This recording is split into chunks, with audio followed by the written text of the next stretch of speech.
Hello, welcome to another edition of Dr. Bickmore's Why Wednesday in Conversation. And my guest today is the fabulous Amy King, who many of you know by A.S.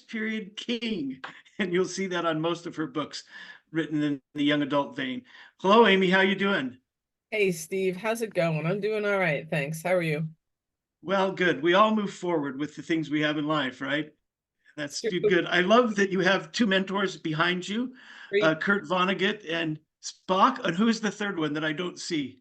Jimi Hendrix. That's Oh, Jimi my Hendrix. holy Oh, trinity. My holy trinity is Vonnegut, Hendrix, and Spock. Yeah, yeah. well, I can remember the first time I was a freshman in college when I ran across a friend we were both at college away from home. We were from Vegas and we were up in Provo, going to BYU. And he was sitting in a corner reading a book in the library. And it was a Vonnegut book. And I think it was Breakfast of Champions, go way back. And I said, Vonnegut, I saw Slaughterhouse-Five when it came out the movie, but I haven't read Vonnegut. And he looked at me like, you haven't read Vonnegut? And so I immediately went and, checked out a Vonnegut book and I think inhaled Vonnegut about as fast as I could from that point on. That's what And we. yeah, and I think these fantastic. And maybe one of the things that a lot of people don't know about Vonnegut is that he was also a very, very good short story writer. Oh, And that might be a segue into what you've been currently up to, because I love the Vonnegut short stories. The Barnhouse Effect was one of the ones I love to teach to kids, and Harrison Bergeron, of course, is a famous short story. But he was a great, great short story writer, and people sometimes ignore that part of his canon.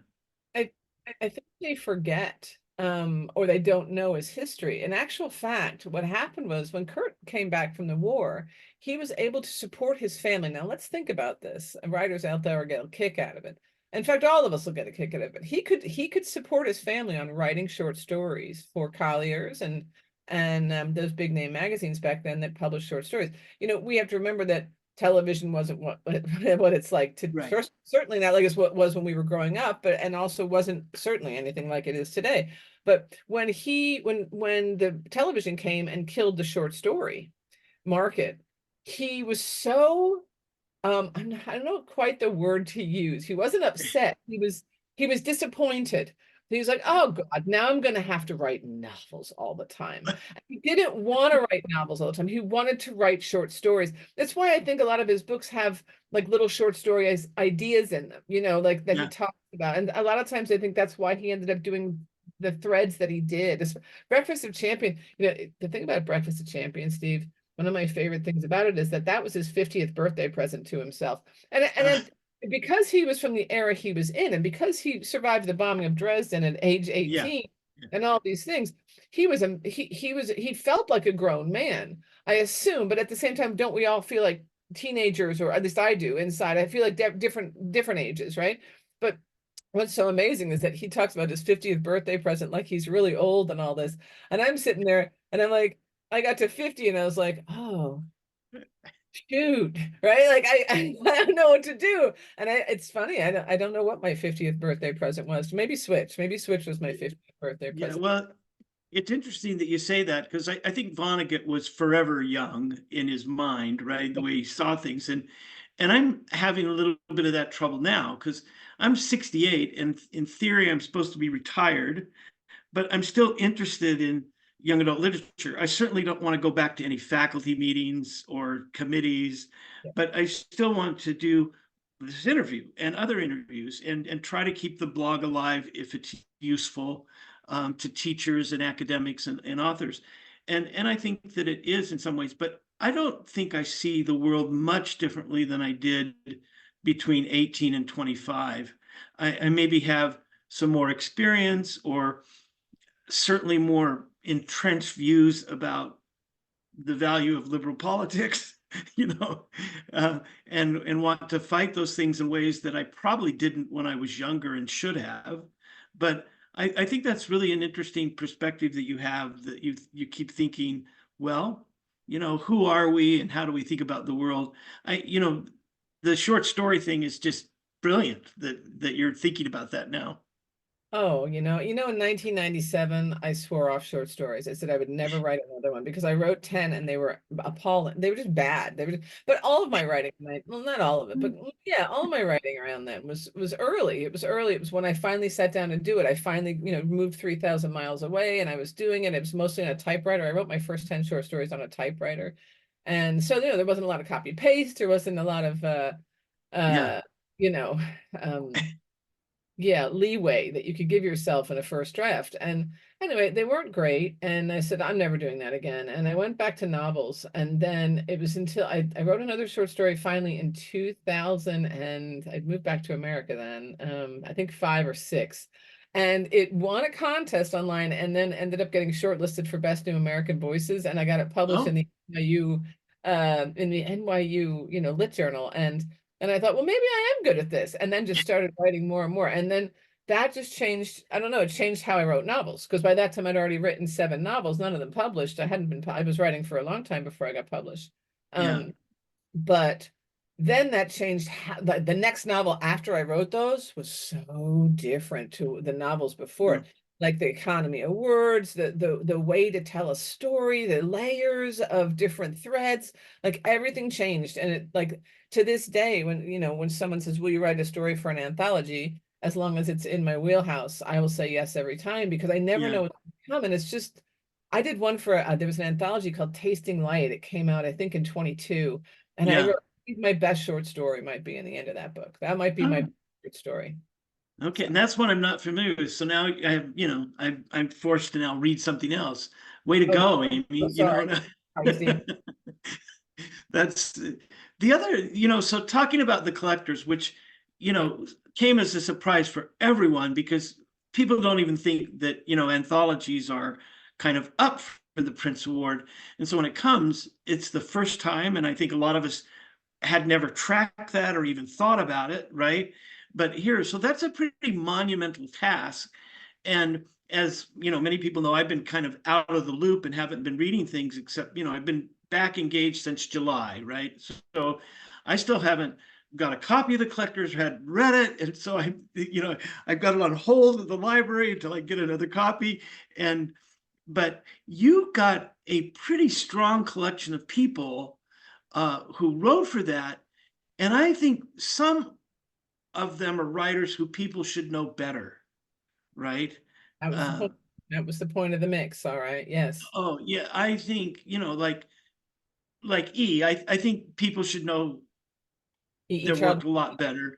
Yeah. E. Corey McCarthy and Anna Marie McLemore. I think Neary is getting some play pretty well, but Eddie. again, and Sanchez, I think people don't know as well. So I think what a great mix. And did you have to sell any of these people hard? I mean, did you have to tackle Jason in a public place and say, "Write me a short story"?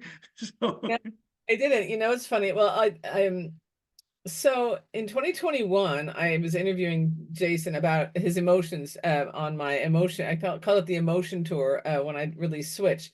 And at the end, Jason and I have been friends a long time. So we always used to just stand next to each other and kind of side talk about stuff, and just generally, like have side conversations.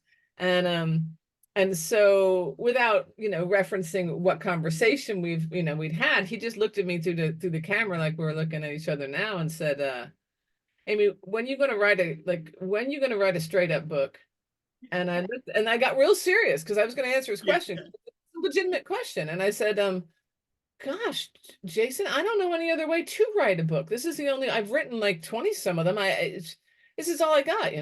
And in that, it was one of the things that I really realized that there's look, writing weird work is not commercial. It doesn't pay the bills. We'll put it that way. Okay. I have to do other stuff like school visits and speeches and other jobs to pay the bills for the most part. But I've known that. I already knew that. I knew I was a weirdo, and that was great. What I didn't understand until kind of around then was that some of my friends who were more commercial didn't feel that they were allowed to take risks in their work. And that made me sad because being defiantly creative, I have it right here. I have 2 things above my desk. One is my mentor from Ireland, is a painter from Ireland named Tony O'Malley. it's on his gravestone. It says, "Never be swayed by anything but by your own work and vision." And then I have my own quote underneath it, which says, "Be defiantly creative." And that's what I asked my contributors to do, because some of them don't, while they're incredibly creative, and my goodness, but Yeah. they're not fully allowed to step into that super weird space where I was like, "Welcome, please, Yeah. please come." And You so call it experimental, or do you just think they need to, I call it how do you experiment. phrase it for them? To them, I phrased it as weird. I said I had two parameters. One was write about a collector or a collection or both.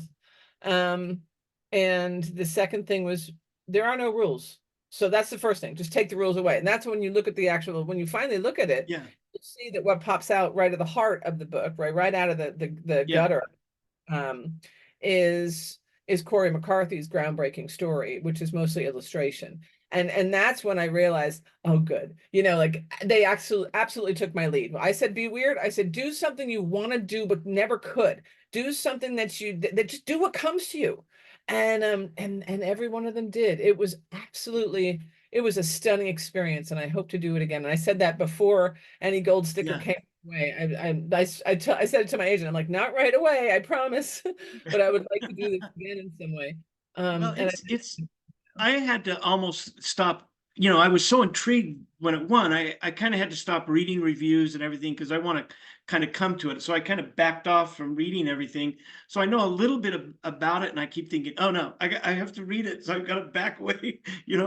I don't want too many yeah, opinions because I'm a pretty good reader, and so I don't read a lot of reviews before I read, especially the books that I'm most interested in. So like my sweet spot is older young adult literature, realistic generally, and I lean towards, like, you keep classifying yourself as weird, and I think you're weird in the way Vonnegut's weird, or the way John Irving is weird, or some of that. And I think, well, they made pretty good livings on doing that. I just wish that we, in fact, I think you're a perfect candidate for adult crossover readers, right? And how we get those. And I think that we find that you probably get some feedback from that. But very if a much. main press were to push you just as a regular author, I think they'd find they'd even sell more, right?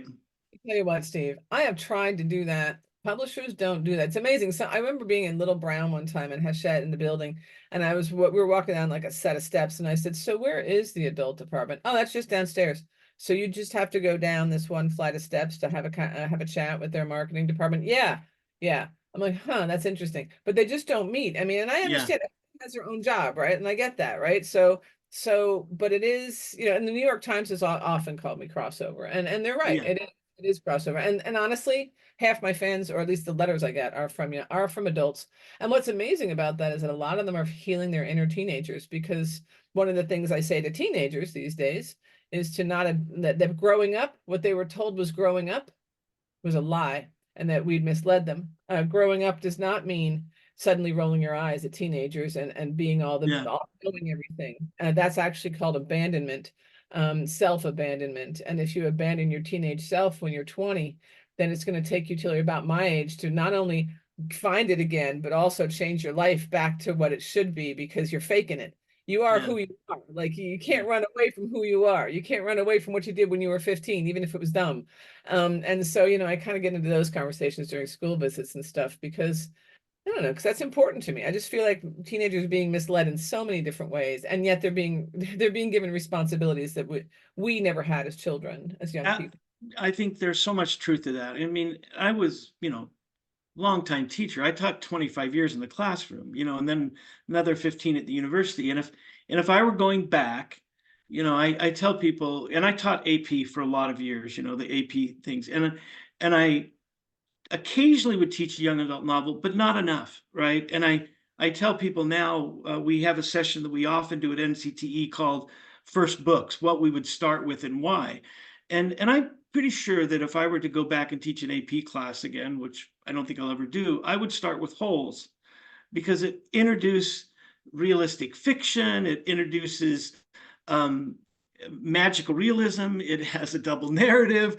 I mean, it's about as complex as you can get for a book that anybody who reads at almost any level can internalize, do complicated things without letting them read something that's pretty simple but complex at the same time, if that makes sense. And I think your books, for example, Dig would be shortlist for a book to read, because there's not an AP question you couldn't answer with Dig. I think Still Life with Tornado, I Crawl Through It. I think all three of those books are very sophisticated. So if I put a little flyer for the AP teacher in this interview, pay attention to this. There's books that are going to do the level of literary quality, whatever that means, right? We say, they always say on the test, use these books or another book of similar literary quality. Well, if you're going to define literary quality how I do, good characters, good plots, good settings, complicated narratives, well, then your books are of similar literary quality, right? So I think that's great. Well, and I think the collectors, and again, I hope that you guys are looking for occasions to present together and talk together, because having that group of writers that you've collected is really a powerhouse group where some of the big names can lend support to some of the others that need to be read more. Yeah, and you actually started that out with a question, which I'm going to answer, even though you probably forgot. But no, everybody said yes, and it blew my mind. I actually was sending, and you wouldn't believe how nervous I was, Steve. I was sitting at this desk, and I wrote the email. I had the email, and it was like I'd already, like, we set it all up. Everything was cool with Dutton and my agent. That took a while. I took a little convincing on a few parts, that's for sure. But I mean, I love that my people are that honest with me, and so but when they're like, okay, you have to get some soft yeses for this proposal so that we can then take it and see, how to go. I was like, all right. And I had a list of like 18, and I thought that I'd get 18 stories, which, looking back, I am really glad we got 10.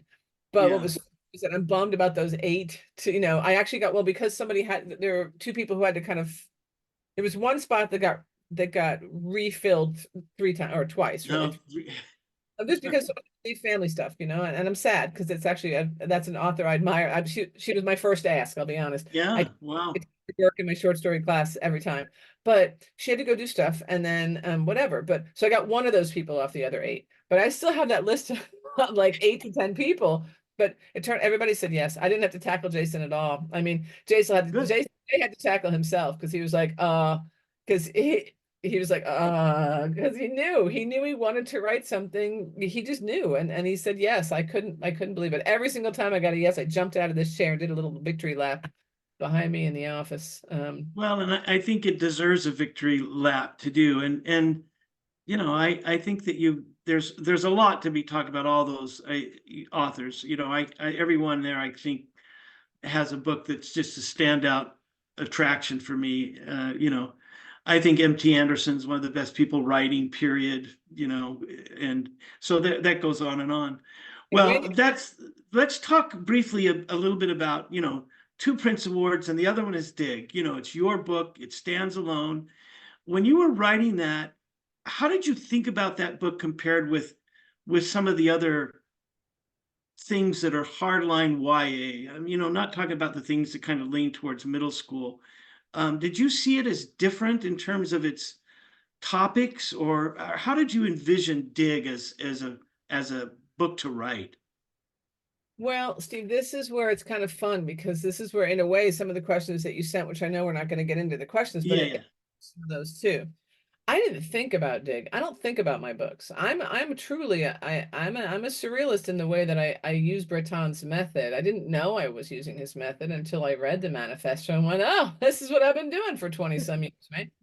But in fairness, like, I do not know what I'm going to write on any day that I sit down at the desk. If I was to give you the basic idea for Dig, first of all, it came out exactly in the order that it's in now. Started with Marla and Gottfried, who were the grandparents, came to Bill and Jake, the Marx Brothers, we'll call them. And then it went straight into the shoveler. And then while the shoveler was doing his stuff, the freak popped in. So those are the characters we were given. I got to about page, I don't know, 70 or 80. And I was like, this kid isn't giving anything up. He's just boring me. I picked the whole thing up, tossed it out. started a whole new book. It was like, screw it, whatever. Started a whole new book. And in this book, there's this girl, and she worked at Arby's in the drive-through. And I ran the Arby's drive-through for years, in my town. And so I was like, oh, great. Um, and um, and so everything was going great. And then she went for a walk with her friend. And when they got to the park and we're sitting under the pavilion, there was a kid there and he was shoveling, but there was no snow. And I'm like, this is an A.S. King book. And I pulled the other stuff out and I put the two things together and tried to figure out how they fit. And then the rest grew from there. I never know. Like, there was honestly 2.5 years into writing Dig, only a few pages apart from each other. I had a note, because I leave myself notes in the track changes all the Yeah. time. A note that said, who is this freak girl anyway? Question mark. A few pages later, it said, it keeps saying there's 5 cousins. I wonder who the 5th cousin is. 2.5 years into writing a book, I've already got 400 pages and I can't answer these 2 questions for myself. And then that moment it comes, I'm sitting at this desk and I'm like, oh my God, and I'm like, oh, I can't believe it. Wow. And here's the thing. So now that I'm looking at it, like, I'm writing a dissertation at the moment on kind of my process and trying to figure out how it works and how I do things. Basically, in the first, honestly, it just happened to me with just 1 page. So I'm starting to test myself. But in the first 10 pages, I have enough breadcrumbs to get me to the next 10. So then by the end of 20, I have enough breadcrumbs to get me to 50. If it gets to 50, it's a book. Now, me and Andrew Smith used to always say that. If it gets to 50, it's going to be a book. But for me, in those first 50, everything's in there. The ending's in there. I just can't see it yet. It's just like being an archaeologist. It's funny. I have a little brush here. I try and brush off, the stuff that I chip away. So it really is like that. So when it came to Dig, I wrote down Marla and Gottfried and went, I wonder what these 2 are about. No idea. I wrote the 2 boys. Now, when I wrote the Marx Brothers, those are people I knew. And the guy with the snake was a real person. With the snakes, the snake was real too, and he was a recruiting. And I found out, I thought he was just coming to our school because his brother went to our school. But then when I started delivering pizza in the afternoon, I realized that he was at all the high schools. And then I found out later exactly who he was recruiting for. It wasn't that difficult in my town. It was a small town, and we had Klan people, and so I knew what was going on once I saw him outside other schools. So I'd always wanted to write about, and this book was about whiteness and my experience of it. And so why not? It came out quite naturally. But then the rest, who even knows? I have no idea where no idea. Malcolm started talking. I was like, this guy's interesting. And of course, he starts with the whole, throwing up and his tongue being black on the plane and all this stuff. And I once came back from Jamaica after food poisoning with a black tongue as well. So, I mean, it just comes down to like weird little experiences that I've had ending up somehow creating breadcrumbs for me to hear someone else's story. And then I follow the story. Best I Now, got. I'm assuming to the back of you on the sheets of paper are some of the plot lines that you write out and do that. So it's at some point you start sketching long pieces, right? What I do, Steve, is I write the stuff and then I try and make sense of it, and then I start to organize it. And so this would be this is for Pick the Lock that's coming out in September. It's a doozy. And so what I do is I just start to mark it out. So like this is going to be regular narrative. This is what we call the home movies. This is the opera, because it's part punk opera and part book. And then this is probably one person's point of view. The pink is Yeah. the pink is Brutus's parts. And then I start to figure out what day it is, because of course, when you're writing in surrealist kind of brain space, you're like, is it February? Is it Tuesday? What year is it? And so you have to start making an actual plot, like a real thing, and go, okay, that's how it fits. And then it just keeps going and going. And this table of contents that I just sort of repurpose. It helps me sometimes with the rhythm. It helps me look and see, like, if there's not a pink line every so often, I'm going to have to add one, things like that. Yeah. It really is practical, because I'm a Pisces, but I'm a Virgo rising. What that means is that my head's in the clouds all the time, but as a Virgo, I make lots of lists and I'm very organized. So it's a perfect mix, actually. And then I'm a Taurus moon, which means I'm one of the more stubborn people you'll ever meet, which is why after 15 years of rejections and 500 of them or so, I kept at it. So yeah, there you go. Good for you. I'm glad you did, for one. Jeez. Thanks. Well, I love that, how you because you say, well, I'm scattered or I'm writing this, but there's a method to the madness that eventually you're tracking and organizing, and so do you call them drafts, or do you organize, or how do you explain them to other writers? Well, I do this pre-writing and lots of writing, and then I make an organized list, and then I make a flow chart. I mean, You know, is that drafting for you, or yeah, yeah? I mean, like the draft comes out first, but so before I ever see one of those, I probably have 200 pages down before you ever see that. Now I'm Mhm. already, you know, putting things into headers, knowing that they're going to fit. Oh, and I use the there's a special tool on Word that you can see the oh, what's it called? The document map on the left. So I can Yeah. see Mhm. chapters as I go, right? So, and I can mark where I am. And then sometimes I write stuff that I know is going to be useful on page 400. So I just throw that at the bottom of the manuscript. So like when I'm finally making those, like the first few, it's really funny because at the bottom there's just all unrelated stuff, you know. But then and I also have a note file. I usually keep a note, not usually, I always keep a note file. And it's usually longer than the book. So like in the Mhm. case of Pick the Lock, that one, this year's book, I probably it ended up at 400 pages, around 90,000 words. I probably have 40 or 40,000 words on the cutting room floor that just didn't work. Yeah. Wrong directions, you know, just extra character, didn't need that, you know, that kind of stuff. And then I also have these note files that are single spaced and sometimes 80 or 90 pages. Sometimes they're 40 or 60,000 words themselves. Yeah. And it's really just me talking to myself, and trying to remember stuff and trying ideas out. So, you know, there's a lot of little things. And then like this time I used a sketchbook as well, only because I was bored one night. I started to sketch the actual property.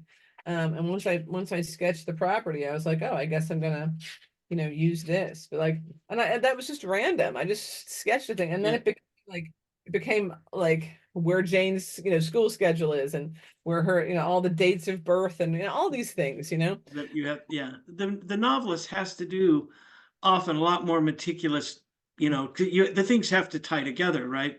So do you find, I would call that, you know, when I was writing my dissertation or big articles, I would call those the brain dump file. You know, there's stuff that I like so much, but I knew it just wasn't fitting. But rather than throw it away, I'd put it in the brain dump. And sometimes a portion of a brain dump would become another article or something else. Do you find that your leavings end up in other books or start other characters, or not yet? The only time that my leavings started another book was another book. So I had a book, the book that I actually got my first agent with was a book called Why People Take Pictures. It never sold. It was an adult book. But like most of my adult books, it did have like not flashbacks, but sort of like origins in the formative years, right? Which is one of the Yeah. reasons I think I fit so well in YA/crossover space.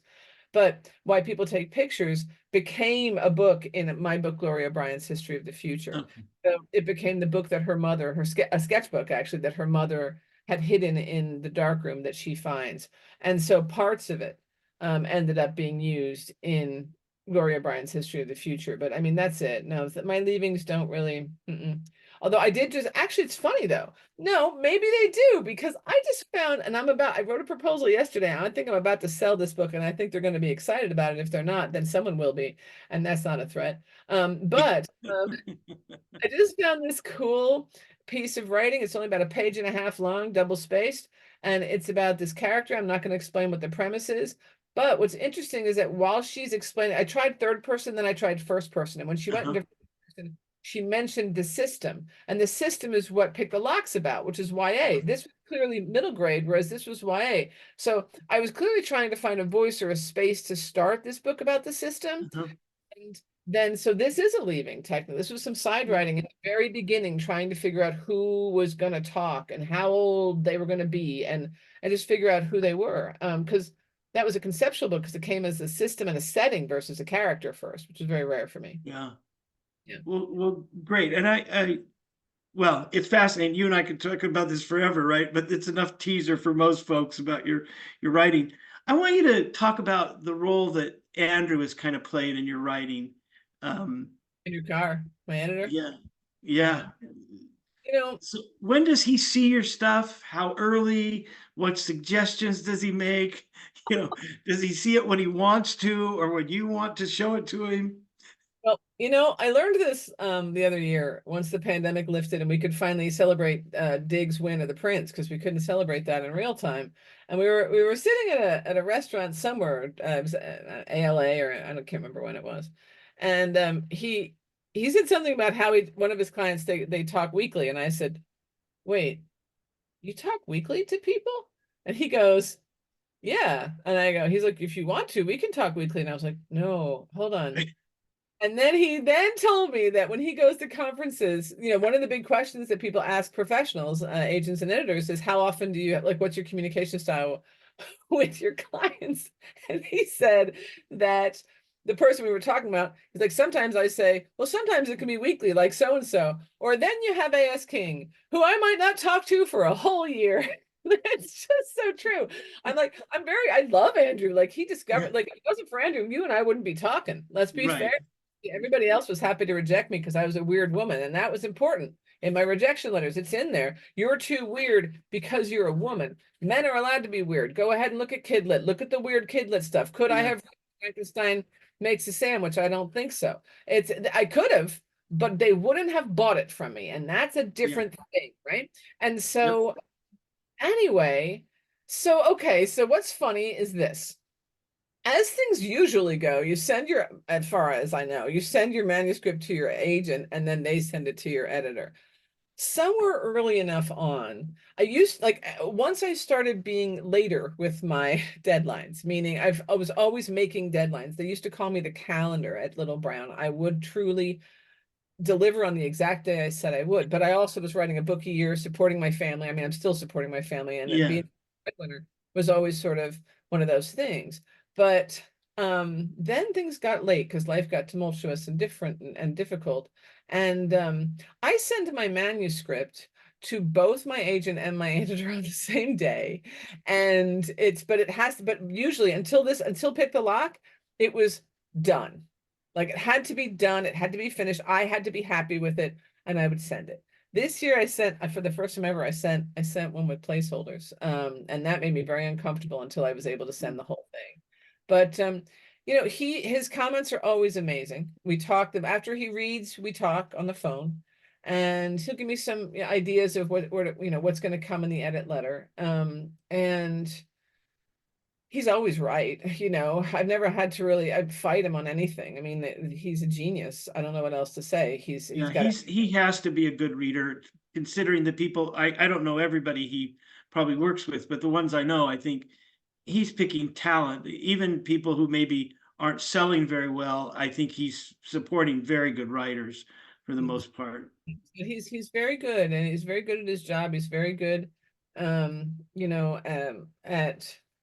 just being supportive and just being like, I trust him. Like, I hope to never, I mean, we had years apart just because I couldn't afford, I had to eat, I had to feed my kids, and he couldn't offer that much when he was at those other places. But at those other places, he was being headhunted because of that exact talent, his eye. Yeah. Find a person, he knew what to do, he knew what was out there. And I think it's because he's always held an incredible esteem for young people. And I think that rubbed off on me in a way that made me understand, because I didn't think I'd land in YA. I wasn't writing YA work, Steve. I didn't think so. I said I just kept starting stories in formative years.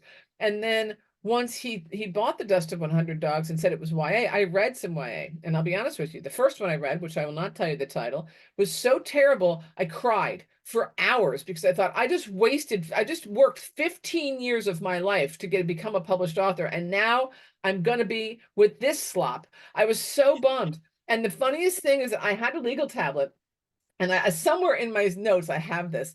I brought it with me to have a conversation when we were going to have our first conversation on the phone, me and Andrew Karre. And the only note I took were 2 words: Octavian, nothing. And so after I threw that book across the room, the other, not Octavian, nothing, but the one that made me upset, I went searching for Octavian, nothing, and I read volume 1, and then I went, oh, okay, all right, good, all right, I know where I'm at now. I can do the type of fiction I want to do. In fact, I would posit that, Steve, without young adult fiction, I would have never been allowed to write I Crawl Through It. I would have never been allowed to write Switch. I am a female. I am a woman. I hate that I have to bring that up, but as a woman in adult literary fiction, the surrealism that I'm allowed in the YA realm, I would Yeah. not elsewhere. Yeah, And and I'm so glad that you're doing that, and I think that you correctly observe, you're doing it before some of the other people are getting credit for it. You know, you've done it, you've been established now for quite a while, and then somebody else will write one that's kind of absurdist or weird, and they'll say finally, and I think, no, you just haven't read over here, right? And I think that's the case. And I would, like, you're talking, I would prefer that we had 10 of you and 10 of MT Anderson and 10 of Andrew Smith, but there's not going to be 10. There's going to be a few of you, and I'm okay with that. And I'm okay reading a pretty good first novel and then finding out that a second novel doesn't have the legs it was going to be. And people hate when I say that, because I love reading first novels, but I'm really interested in second novels. I want to, when I'm reading new people, because I want to know, does this writer have legs? Because in part, that's my job as a critic, is to say, who do we really want to push to the front? So if you go to Dr. Bickmore's YA Wednesday, I promote a lot of first novels, but not always the second novel, right, of somebody. I may find I'm doing some other new novel, but the people that I return to on it over and over again are writing with where, I love Dig above all your other books, but it doesn't mean I don't like Still Life with Tornado. I think it's great, right? But at some within your own work, I think there's a hierarchy, but you don't have any misses in my point of view. You have books that are solid, where I think there's other people that occasionally, have misses, and we want to see more of that. But so amidst the fact that you're marginalized because you're a woman or marginalized because you're weird, I'm profoundly thankful that you keep writing, right? So it's helpful for me. I think it's important that you know that I write because I wrote out of survival for yeah, 20 years. And, on a typewriter, sometimes frenzied, sometimes no margins, top, bottom, or right or left. Sometimes I was surviving a very challenging life, and I yeah, still am writing in a way out of that. yeah, When I was just at the Kurt Vonnegut Museum in Indianapolis a few months ago, and it was lovely because Kurt is very open about how his writing really helped him continually come to terms with his trauma from the Second World War. yeah, And he was truly expressing in a transactional kind of way, that not only could he express his trauma in surreal ways, Billy Pilgrim, is unstuck in time, and that's because the bombs fell and the place went on fire, and it was the worst bombing. It killed more people than the yeah, Hiroshima, and he lived through yeah, that. And so he's trying to deal with that and the aftermath and all the things he had to do. And it's over and over again, he's creating it in these metaphor, in these surreal, or they called them science fiction. He wasn't. I mean, at times he was science fiction. Of course he was. yeah, But when I was there, it was lovely to see that he openly just says, look, writing really helped me. And I got to tell you, man, writing really helps me.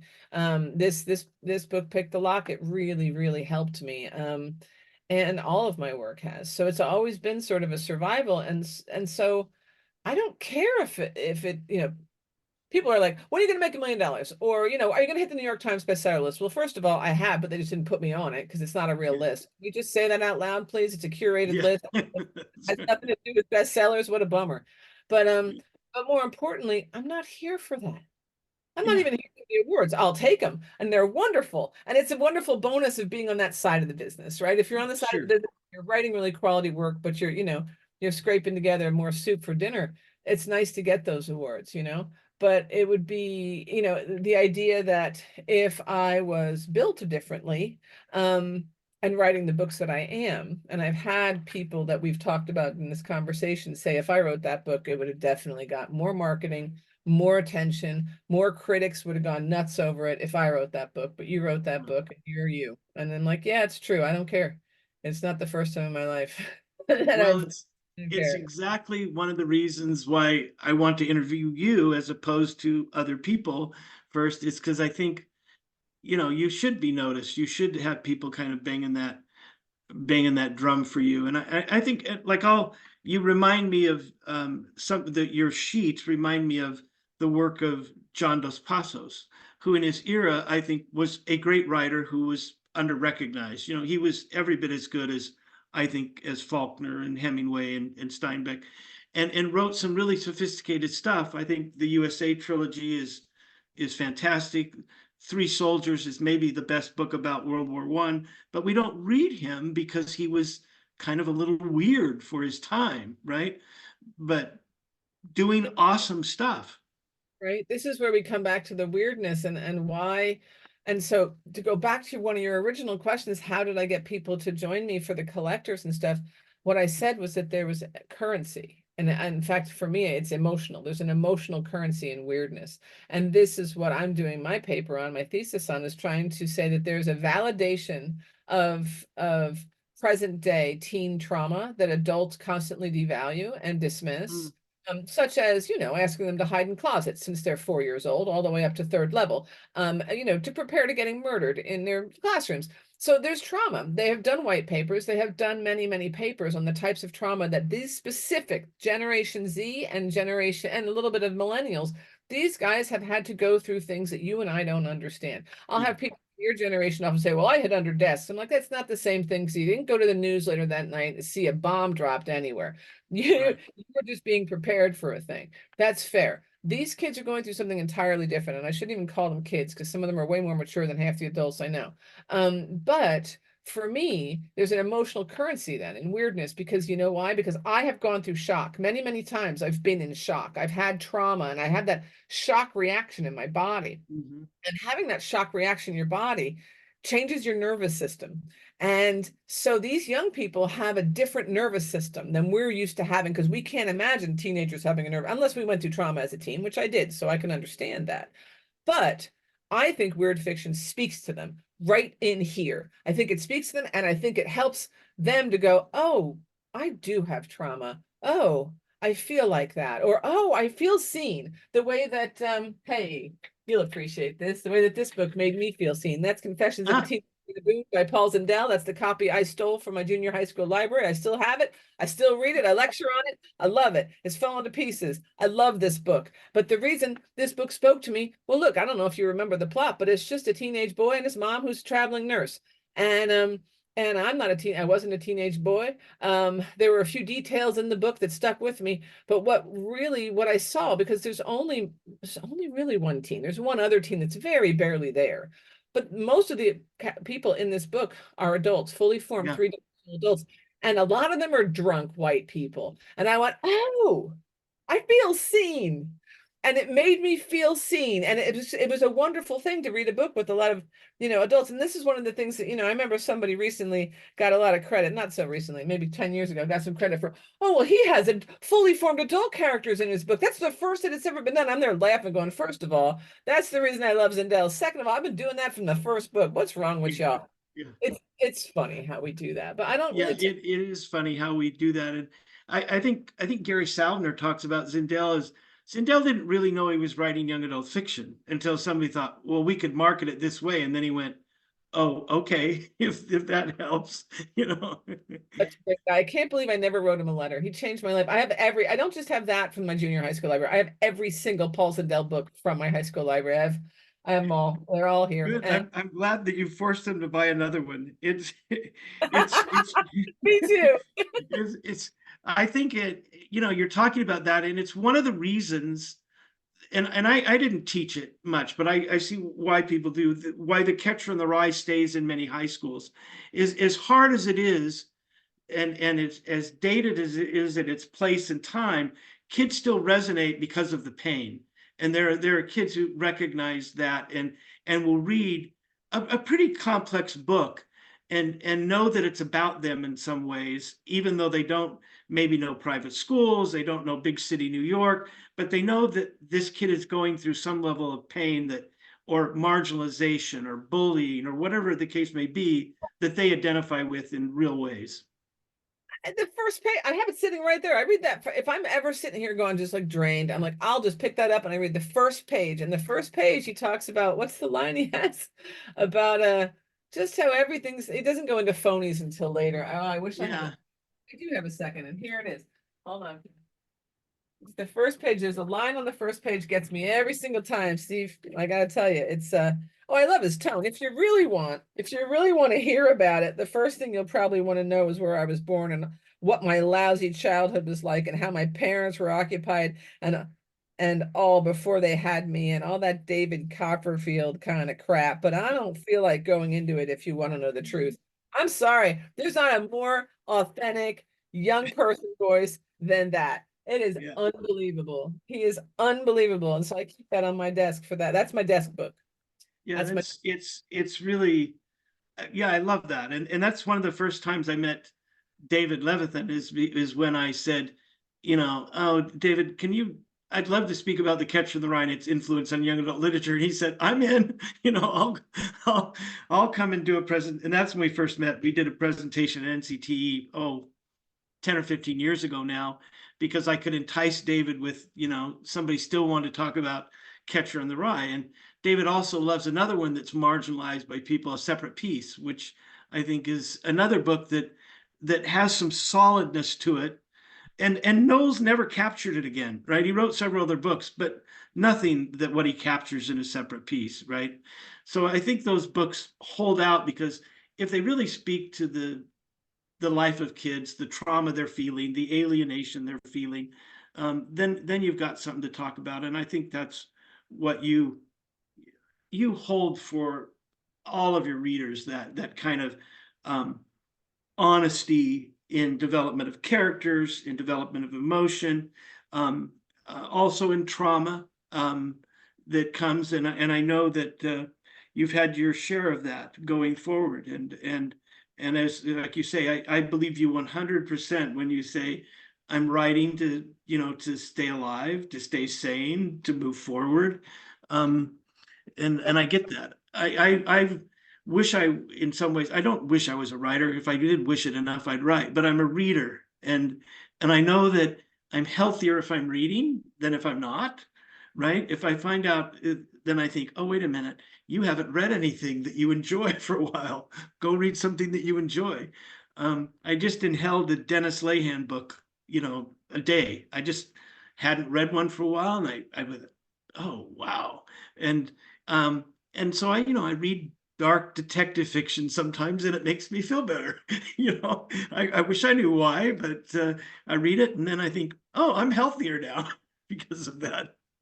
matters. And I mean, for me, it's just always, I'll be honest with you. When I say I don't plan things, right? So here, I'm going to show you something. This is what I did yesterday, which is hilarious because I literally just sent a book in just like a few weeks ago.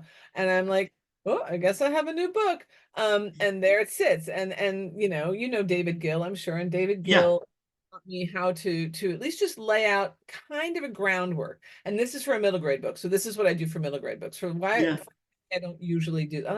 I had one up there for Pick the Lock, but did I follow the rules? No, because I followed the breadcrumbs, right? So if the breadcrumbs yeah, take me somewhere else, I'll take a few of those down and replace them with the new things, But which is what David kind of does too. We've lectured a few times, people were always like, he's a plotter and she's a pantser. So we lectured together, and in our interviewing of each other, we realized we're not that different. Because he was yeah, like, of course I'm flexible. Of course I'll follow the road. yeah, So interesting. But for me, it's first of all, I love doing it. Like, I love my job. I worked a long time to get this job. And when they talk about, oh, well, Harry Potter was rejected 9 times or whatever it is, and I'm just like I go to fest or conferences now, where there's agents and like, how come you never queried me? And I'm looking at them, I'm like, I queried actually 3 agents in your agency, you included. I still have all 3 of your rejection letters. Do you want them? And they're like, oh, sorry. I'm like, what can I say? You told me I was too weird. yeah. What? Well, with weirdness rules. We need to think of a t-shirt that you can wear about weirdness that has a catch of it that you can take.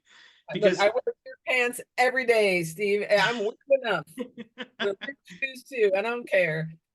this has been great. It's great to talk with you, and this will be a great interview that we really don't have to edit much because it's been a like, keep talking. Like I know you wanted to talk about process and things like that, but we kind of covered that. And we covered a lot of things, and I appreciate you so much giving me the time to do this, because it's fantastic. Okay. thank you.